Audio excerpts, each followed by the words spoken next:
right. Cool. All right, we are live after a few brief technical difficulties that we are navigating on this funky Friday. But good morning, good afternoon, and good evening. Welcome to the Wild and Precious Optimal Living Show. I am your host, Dr. Sam, with my wonderful co-host, Dr. Lynn. And we are super excited to have you on the show today. We've got a very exciting and incredibly knowledgeable guest on. But before we jump into that, we always want to acknowledge our show sponsor, NeuroSolutions Cold Laser Therapy. Now, if you're a person in the market who's looking for either you're a practitioner looking to add something into your practice, or you are a layperson looking for something to up your health game, then look no further than NeuroSolutions Cold Laser Therapy. Again, laser therapy is one of the most cutting-edge things on the market. It is useful for almost every condition and problem out there, from sprained ankles to upset stomachs, runny noses, even headaches, migraines, and even, as we use in our office, brain rehabilitation. Laser therapy is safe, effective, known as the great regulator in research, and now more affordable than ever. And as always, with every tool, it's only good as the knowledge that is behind it, which is why the team at NeuroSolutions is second to none. So again, if you are interested in upping your health game, then look into NeuroSolutions Cold Laser Therapy.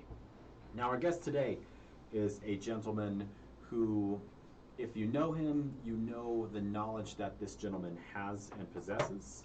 And if you know anything about enzyme therapy, then this guy is the Mac Daddy, he is the granddaddy, he is the guy who I think really is one of the forefront in this world. Our guest today is Dr. William Wong. Dr. Wong is a classical naturopath, PhD exercise physiologist, certified athletic trainer, certified sports medicine trainer, and an old rite Catholic priest, as well as a health and fitness consultant. He has more than 38 years of professional experience in natural health as applied to sports medicine, rehabilitation, and nutritional supplementation.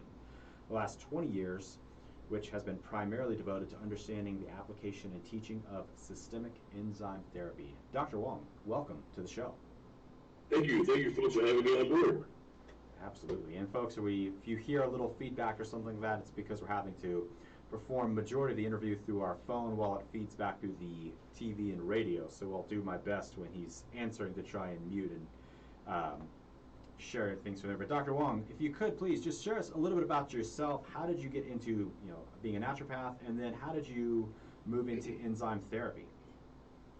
Oh gosh, I was inspired to being a naturopath by Dr. Charles W. Turner. Dr. Turner was a horse trainer and a member of the 369th Regiment in the First World War. He was the first black chiropractor, the first black naturopath, the first black osteopath, the first black doctor of Chinese medicine. He was inducted into the Hall of Science in Dusseldorf, Germany, and he would apply naturopathic to sports medicine. I was so in awe of Dr. Turner, and I'm still in awe of Dr. Turner, and he's been gone for almost 40 years, that I just wanted to learn what he knew and try to get close to achieving what he had done. What was it specifically that inspired you? What was it specifically that inspired you? He had the ability to heal by the laying on of hands, which isn't something you learn in naturopathic school. But he had basically a gift from God. For example, at LIU, I saw him take a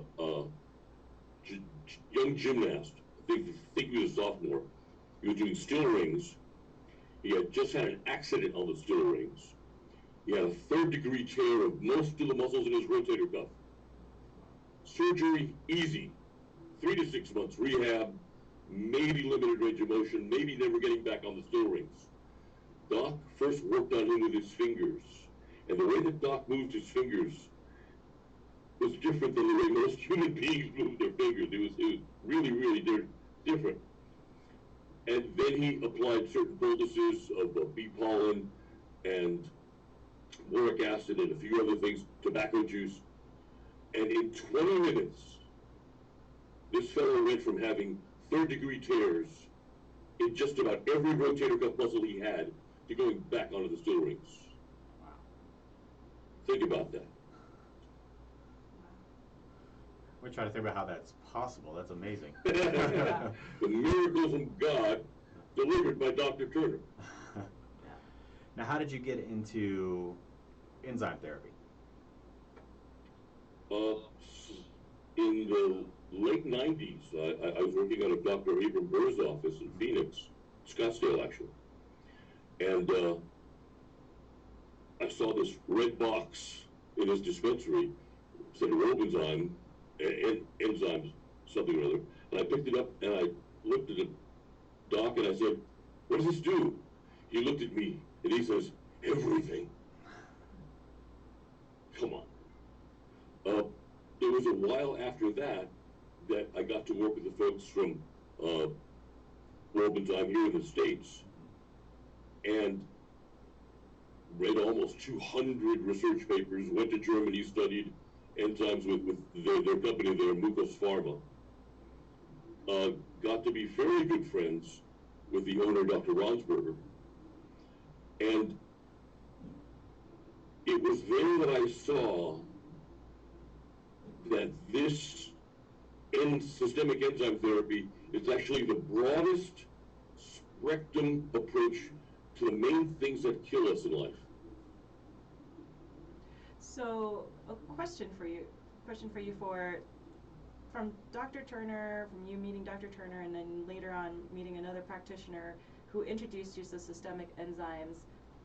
What was it that, out of all things that you had studied in naturopathic school, that this felt like you needed to go and travel deeper in learning more? And how did Dr. Turner's influence take you into that inquisitive or research route in that way? Dr. Turner was always doing something different. He was always doing something that even other naturopaths looked askance at him for. And that approach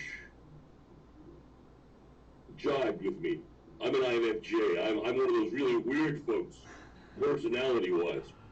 So the enzymes were very, very little known in the U.S. As miraculous as they could be, all the different things that they could be applied to, no one here knew about them. In Germany, Central and Eastern Europe, in Japan, they had been used since 1959 in Europe and 1970-73 in Japan, and they were part of conventional orthodox medicine. Here, no one knew about them. And actually, the fellow who invented Enzyme was Dr. Max Wolf. He is an MD with 7 PhDs. He researched out of Columbia University in New York. He offered the Enzyme to Pfizer. Pfizer said, "No, we don't need it. We don't want it. It will take the place of too many other meds, and we can't patent it because it's natural." So Dr. Wolf got together with Dr. Ronsberger. They bought a nutritional company in Germany and proceeded to build the Enzyme there. And as I said, they did all the study work. They did everything that they needed to turn it into a pharmaceutical in Europe. And their research on quenching inflammation and lysing fibrosis and scar tissue extended to almost 200 studies. They were all peer-reviewed, journal published. They were really nifty, and you got to see in the studies how many things you can apply this to. Because think of it. Think of the suffixes that we have for disease states. They either end in an itis or an osis, most of them. Itis means it has an inflammatory component. Osis means it's got a fibrosis or scar tissue component.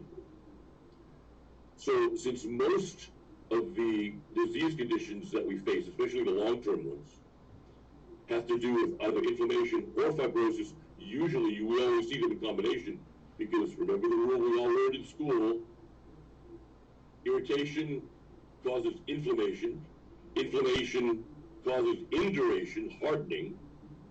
Hardening causes death. So, if we can control the inflammation, and we can control the scar tissue fibrosis formation, then we've got the two major things that kill us. And a major thing of aging, too. Remember back to your anatomy classes. When you dissected a young cadaver, all the organs were full size, they looked, kind of juicy and whatever. You cut through them, it's like cutting through very firm jello. You got an 80-year-old, 90-year-old person there, you pulled out their internal organs and they were kind of shrunken. They were kind of fibrosed over. You cut through them and it felt like cutting through an Italian bread you left on a kitchen counter for a few days. So it was much, much rougher. So the inflammation and fibrosis things are also components of aging. So we could not only do a fight against most of the things that kill us through disease, but we can also fight the things that diminish the function of the internal organs during aging. So what specifically is systemic enzymes? Okay. Yeah. A systemic enzyme is a protein eating enzyme, like the protein eating enzymes that we make in our pancreas, which are pancreatin, trypsin, chymotrypsin, pepsin, although pepsin's more of a carb. But the enzymes work throughout the body. For example, when you were a kid and you cut your finger, that wound healed with an invisible scar. You couldn't see it. You turned 60, 70, you cut your finger, you get this big knobby keloid healed over because you put too much fibrin in the wound, like putting too much structural steel in a building when you build it, not leaving enough room for the chairs and the desks and the computers and the people. So what controls the deposition of fibrin in a wound? You've got first the inflammatory component, and then when you were younger, you were making enzymes to all get out. You were using enzymes by a tablespoon every day. And then, as we learned in physiology, Guyton's tells us that old age begins at 27, but he never told us why. It was Dr. Wolf that told us why. Because our production of enzymes is finite. The pancreas only makes so much in the way of an enzyme. And not only do we use it for digestion, but before it even gets to be used for digestion, it's used to fight inflammation and fibrosis, pro-inflammatory cytokines, scar tissue, whatever, with the entire rest of the body. Then whatever's left goes into your stomach, into your intestines to act as digestive juices. So the enzymes diminish in output after 27, and we go from doling out enzymes by the tablespoon to doling them out by the eyedropper. Everyone has the experience that somewhere between 27 and 35, you begin to feel all the owies you made when you were younger. They come back and they start haunting you. When my ex was going through DC school, she learned that cervical arthritis starts at 27. You can have all the stalagmites and stalactites and all the other stuff growing on your cervicals as young as 27. So when Dr. Wolf explained that part of aging, it made so much physiological sense that we need to replace the enzymes that we're no longer putting out in order to control the inflammation and the fibrosis that actually acts as a Heck, I'm having a senior moment. It things that bring us into planned obsolescence. Planned obsolescence is built into the human body.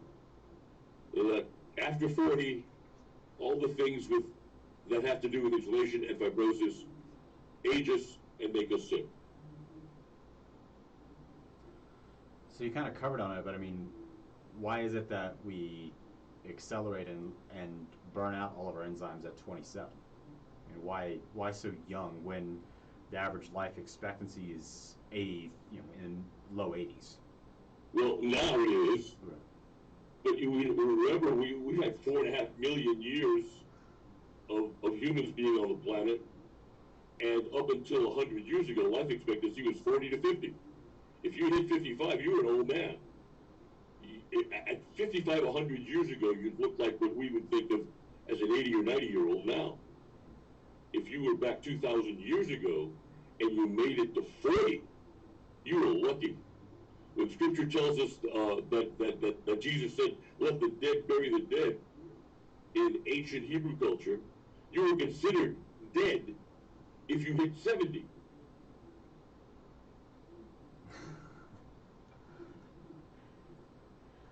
So, well, as far as what you're seeing with modern day culture, then obviously we have a lot of different stressors that Yes. even more than our ancestors ever have Right. bombarded. Tons more. Tons more. And so I would imagine that this stressor is depleting the body even quicker rate than ever before. What are some of these particular stressors that can ultimately affect our state of health, and how does this relate to the enzymes that we're producing in our body naturally? Any stress will cause an inflammatory response. If you think about the Paleolithic ancestors, during caveman days, you worked 14, 20 hours a week, gathering food. If you didn't get run down by a saber-toothed tiger and eaten, if a dinosaur didn't scrunch you under his toes, you were okay. Then man became Neolithic, and he became a farmer. And all of a sudden, all the fairly complete nutrition he used to get as a Paleolithic man was decreased to living off of just 1 or 2 or 3 types of crops. We see in the archaeological record, the anthropological record rather, it's very, very clear that as soon as man became a farmer, that's when he started getting all of the degenerative diseases that we are familiar with now. He lost 8 inches in height on average. Bone density decreased, muscle density decreased. You have a switch from a fairly good mix of white and red muscle fibers to mostly red. It's slow because, pushing that plow is really slow work. So we have a further diminution in lifespan because of the limitations of nutrition. Until we get to the present day where we have a wider source of food, but actually it's rather foodless foods by now. So, What do you mean by foodless foods? if you take a look at the USDA food chart that tells you carrot has this much nutrition, tomato has this much, slice of beef has this much. Those were all made in 1941. In 1973, when USDA went to compile a more revised version of the food tables, they discovered that due to synthetic fertilization of the ground, the vegetables only had 1/4 of the nutrition that they had back in 1941. Okay, 1973 was how many years ago? How much worse has it gotten by now?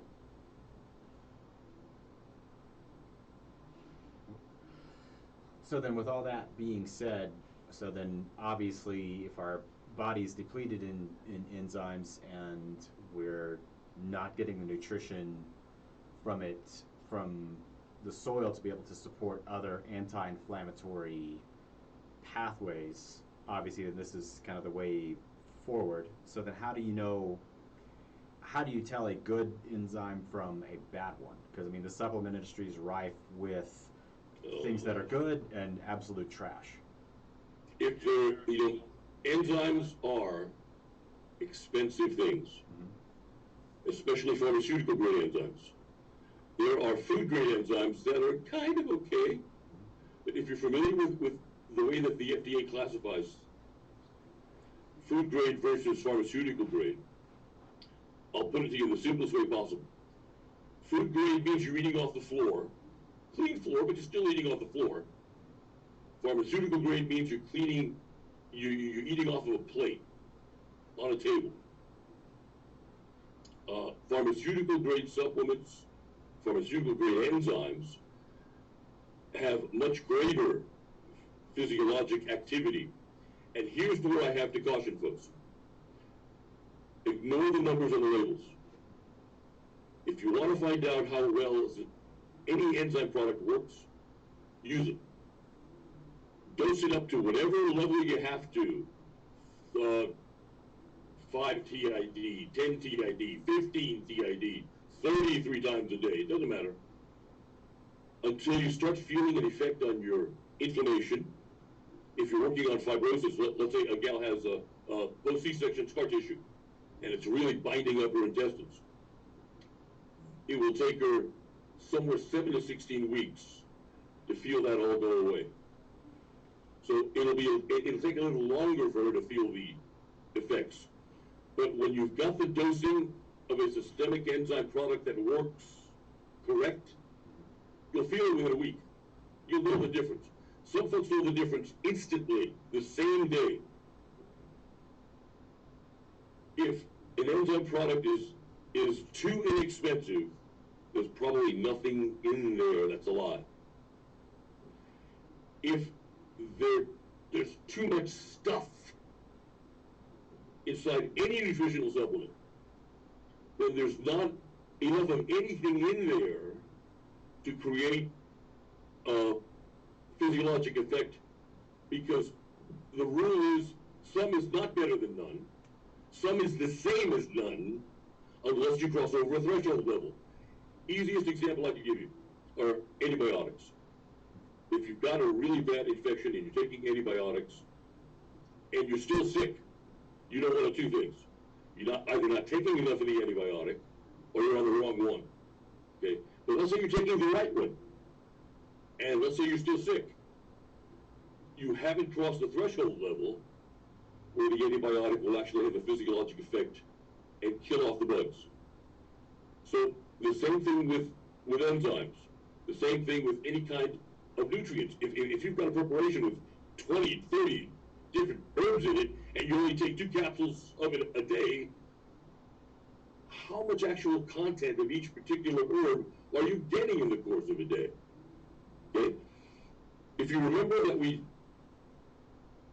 usually, before encapsulation and tableting, we used to take herbs by the teaspoonful as a tea or a broth.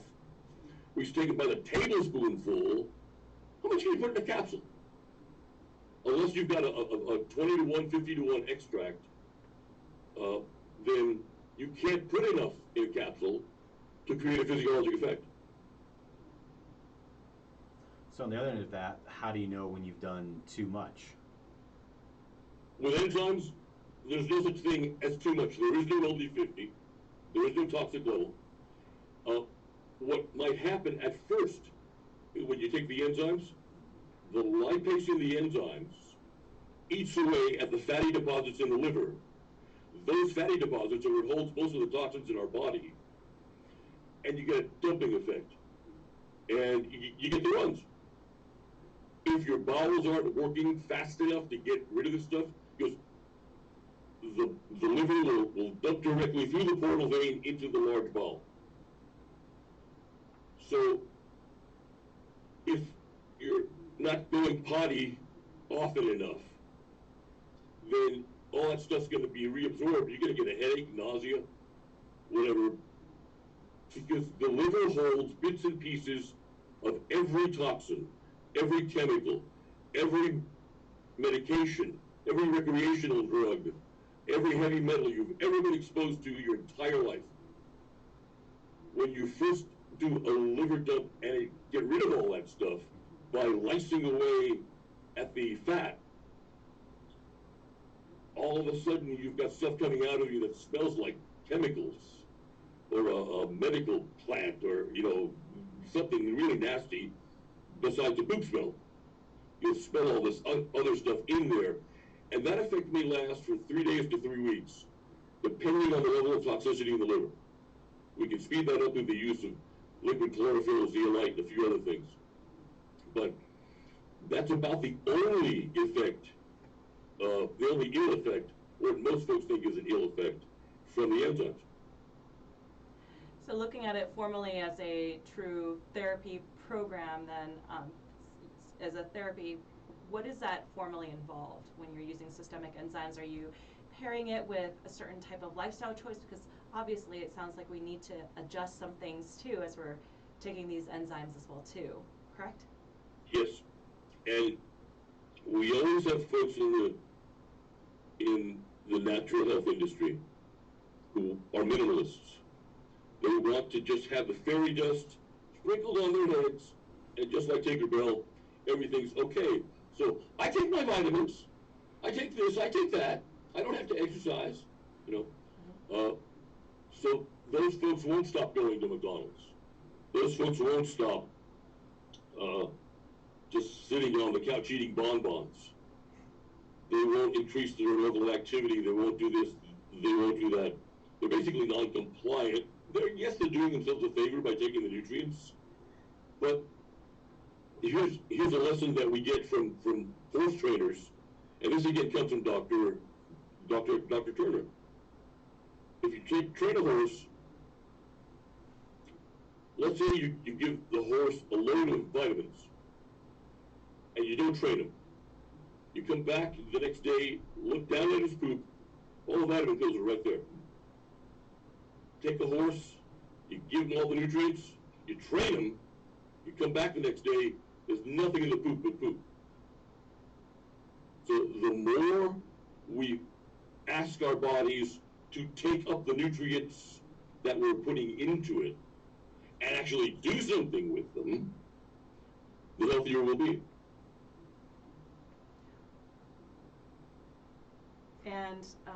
And what does that look like? Oh gosh, that goes with personality. That goes in Chinese medicine. We say that goes with whatever your body is missing. So let's say you're a runner. You need to feed yourself earth and air. You're a weightlifter. You need to feed yourself metal. Okay. As someone who overdid, as someone who did so much plyometric work that I wore out my knees, I can advise folks not to go overboard. Mind you, I did. I was an adrenaline junkie. I did everything I could do to kill myself.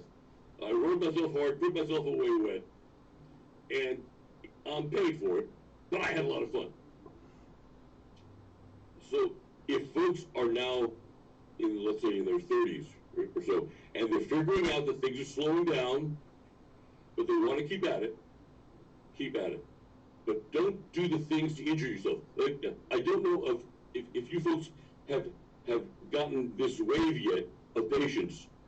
What's that exercise form where they lift the weights ballistically? It's CrossFit? Thank you. That's going to keep us in patients for decades. There will be so many orthopedic and chiropractic patients that need to put the spines and joints back together because of CrossFit. It's wonderful for our profession. It's not going to do the folks much good, but it'll be great for office visits. So I'm curious, when we're talking about enzyme therapy as well, what enzymes are we specifically speaking of? Because you mentioned, lipase, and you mentioned digestive enzymes, which is what most people think of, but these are Right. much different. Well, the proteolytic enzymes are basically used for digestion, but their primary function is to lyse away at exogenously tagged proteins in the body. Here's where I have to explain protein tagging. The body knows what proteins it wants to hang on to and which proteins it doesn't want to hang on to. So, when you were a kid and you cut your finger and your body put a whole hell of a lot of fibrin across the wound to seal it up. Well, half that fibrin or more was listed as an exogenous protein. So the enzymes knew, oh, I need to eat this. Okay? And it lysed through all that exogenously tagged protein and left you with a nice and visible, flexible scar. You couldn't even tell what the wound was. So the primary function of the enzymes is to lyse exogenously tagged proteins. That includes pro-inflammatory cytokines. I got my dentures in, so I can speak. Pro-inflammatory cytokines, scar tissue, both the scar tissue that we get from trauma, accidents, surgery, and the scar tissue that we make from age and estrogen dominance. By the way, everybody over 45 is estrogen dominant. And just like birth control pills cause an increase in fibrin in the bloodstream to cause blood clots in gals, when we all become estrogen dominant after 40, 45, then we begin to build up fibrin, especially in the hollow organs, the kidneys, the lungs. And that begins to diminish their function and eventually gets to the point where it kills us. So if we can eat away at the things that are growing in us that should be in there, if we can reduce the pro-inflammatory cytokines that cause inflammation, if we can then also take advantage of the blood cleansing aspects of the enzymes. For example, most people's blood is about as thick as ketchup, kind of a little nasty, pasty thick. That's because the blood is not only the river of life, it's a river of garbage. All of the detritus, all of the dead cells that we have inside of us, all the toxins, everything we try to get rid of, flows out to the liver via the blood.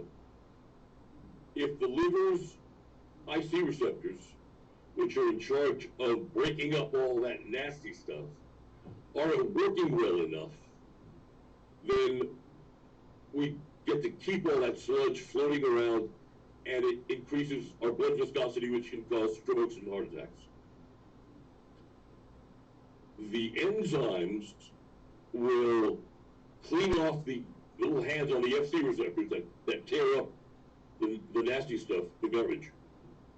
It will lyse away, digest away all of the dead cells and all of the necrotic stuff that the body's trying to get rid of through the blood, so that by the time that stuff gets to the liver, it's already been processed.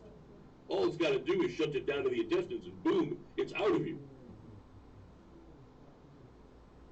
In keeping the blood viscosity normal, we've also extended lifespan. The enzymes are mildly antiviral and antibacterial because those are exogenous proteins. The enzymes also have an auto-regulation mechanism. For example, if your immune system is down too low, the enzymes will upshift your immune system.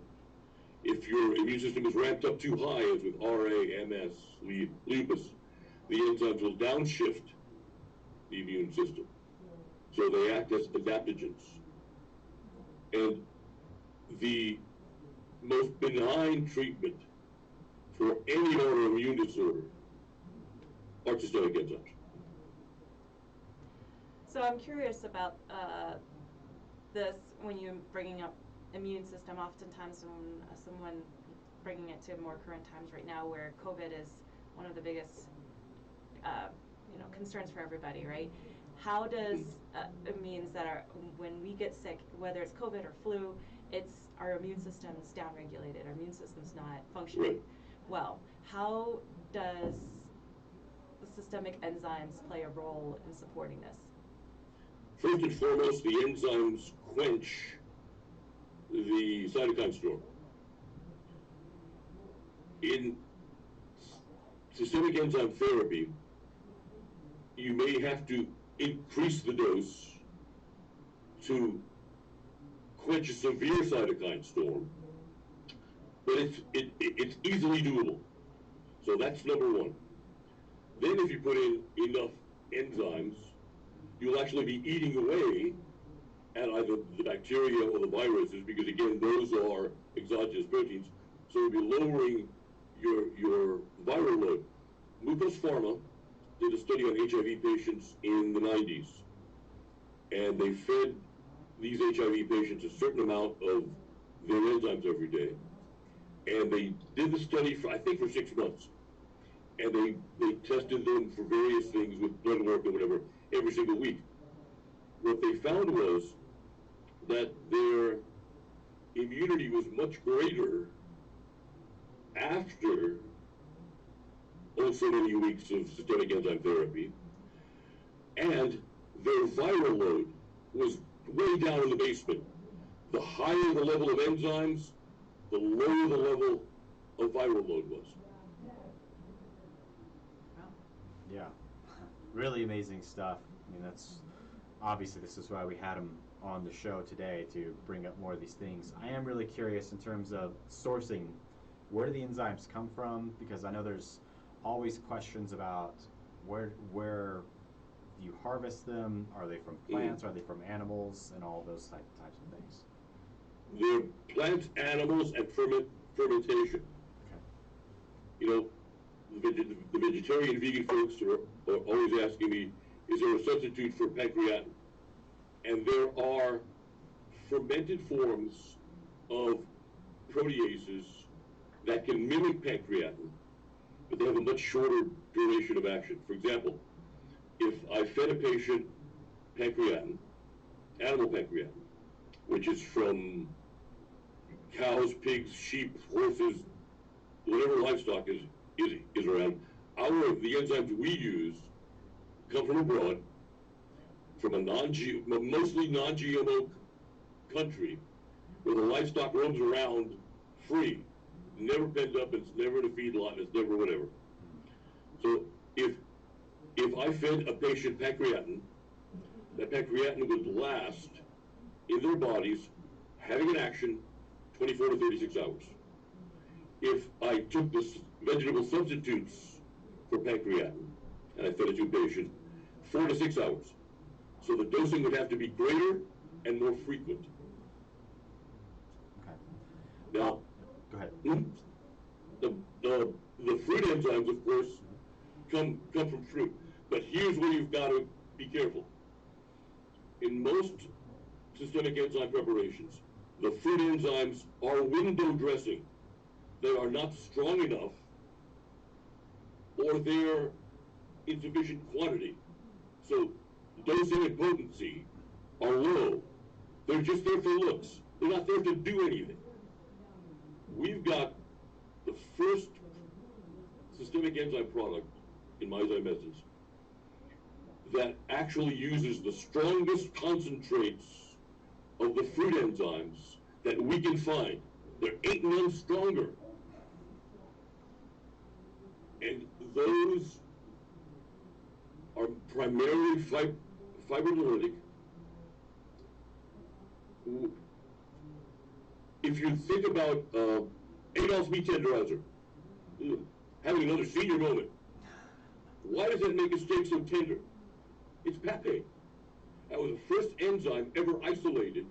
And by the way, papain stinks like crazy. It doesn't smell like papaya at all. It's horrible smelling. The pancreatin has hardly any smell at all. The papain will make you retch. But it's so strong a fibrinolytic enzyme that if I gave that all by itself to a post-C-section gal to get rid of all the abdominal adhesions, 8 to 16 weeks, you wouldn't have it. But the strongest enzymes of all come from fermentation. And those are basically serrapeptase and nattokinase. Now we have to watch out. Most systemic enzymes have a feedback mechanism to know when to stop lysing blood proteins to not make the blood too thin. Nattokinase does not have that mechanism. In nature, in the natto cheese, in the natto curd, there is vitamin K1 to help make the blood not as thin as the nattokinase would normally make it. I could name 2 docs, one of whom you probably know because he's very famous, who gave me emergency phone calls about a decade or so ago because they had gotten themselves and 3 of their patients in trouble with the nattokinase as bad as they would have gotten on Coumadin, warfarin, or heparin. And he did not know how to antidote it, which is easy, it's just vitamin K1. But he didn't know that. So you have to watch out for the nattokinase. But the nattokinase and the serrapeptase are the strongest human-like proteolytic enzymes around. You'll hear a lot about lumbokinase. Now, lumbokinase is made by earthworms, and it's substantially stronger, according to the handbook of proteolytic enzymes, than either serrapeptase or nattokinase. But here's where we get into the problem of substrates. What does an earthworm eat through? Eat through dirt. Is there anything like dirt inside the human body? I mean, any kind of tissue we have that resembles dirt? So usually, when folks take a lot of lumbokinase, it goes into one end, it goes in out the other end, and it might go help the earthworm, but it ain't helping you because you don't have any dirt inside your body that needs to be broken down. The other enzyme that everyone's talking about is urokinase, and there's a company out of Japan that is collecting all the urine from 4.5 million Red Chinese troops. It takes 3,000 gallons of urine to make 35 milligrams of urokinase. I'm sorry, I ain't taking that enzyme. I don't care how good you purify it. Now, if the folks are worried about the enzyme source, with an HPLC column extraction done, whereas you couldn't tell, if you did DNA testing on the enzymes, you couldn't tell what animal it came from. You couldn't tell anything except that you have an active enzyme. You've got no viruses, you've got no germs, you've got nothing else in there except for the enzyme. It's that specific.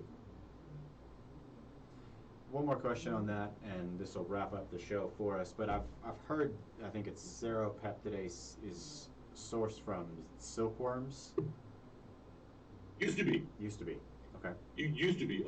It's what the silkworm uses to cut out of its cocoon. Uh-huh.